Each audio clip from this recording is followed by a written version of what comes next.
It's absolutely my pleasure to be here today in Ghulkin with all of you. I am so grateful to the community for coming out to welcome us this morning, and I want to do a big round of applause and a thank you for all of our young participants in the hockey game and the dancing. My congratulations.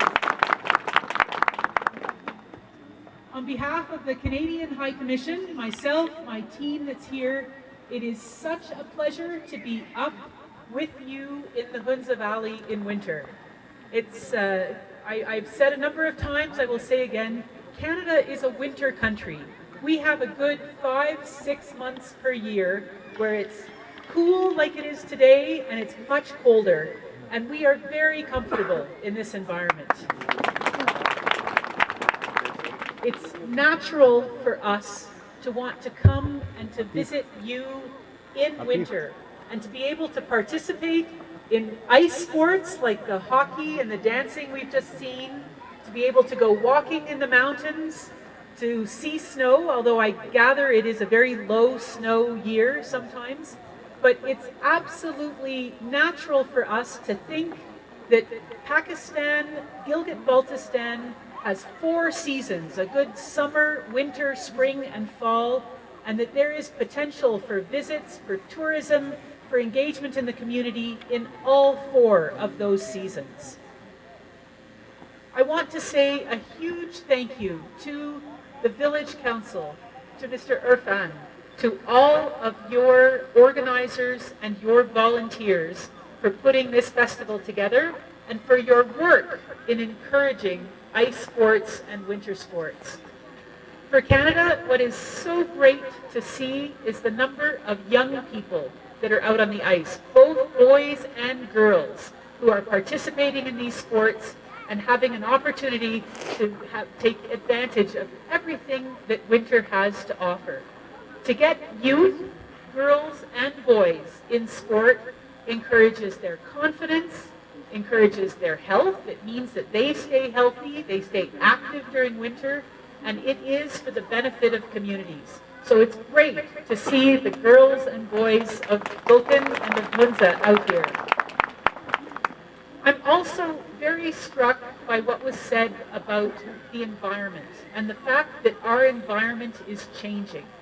Just by virtue of the fact that it's been such a dry winter, I know that that will create challenges for you when it comes time for planting and in spring. We have seen, as we drove up from Karimabad, of course, the Atabad Lake and the result of the landslide that happens there.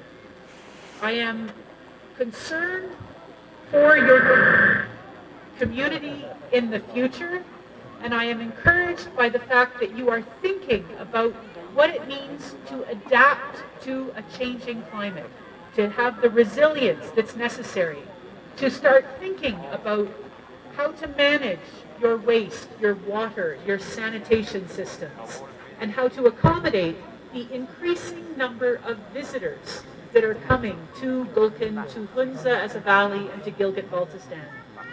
I think it's in everyone's interest to have tourism in this area because it helps create economic opportunities for women, for men, for your entire communities.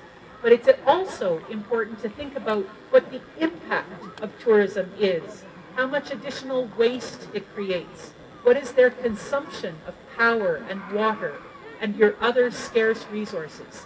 And so I'm very encouraged that you're doing that thinking, that planning, to be able to accommodate these elements. Because at the end of the day, you want to have healthy, prosperous communities, and tourism will be a big part of that, including here in winter.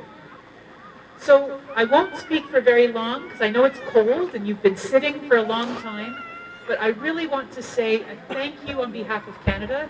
You know, I'm sure everyone in this community, we have been partners with Gilgit-Baltistan for many decades. We've been working in particular with the Aga Khan Development Network, the Aga Khan Rural Support Program. My first visit, when I came into Hunza, we went to Pasu and we saw the tunnel, the water tunnel that had been dug through the mountain. It's really our privilege to be able to help support your communities as you identify your priorities of the things that needs to be done.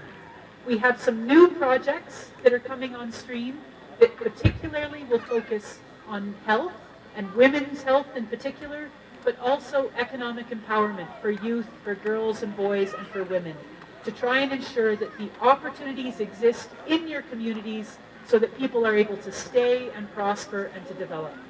So, a last thank you very much. We're looking forward to getting out, to seeing your community, to being on the ice, and it's really our privilege and pleasure to be here with you this morning.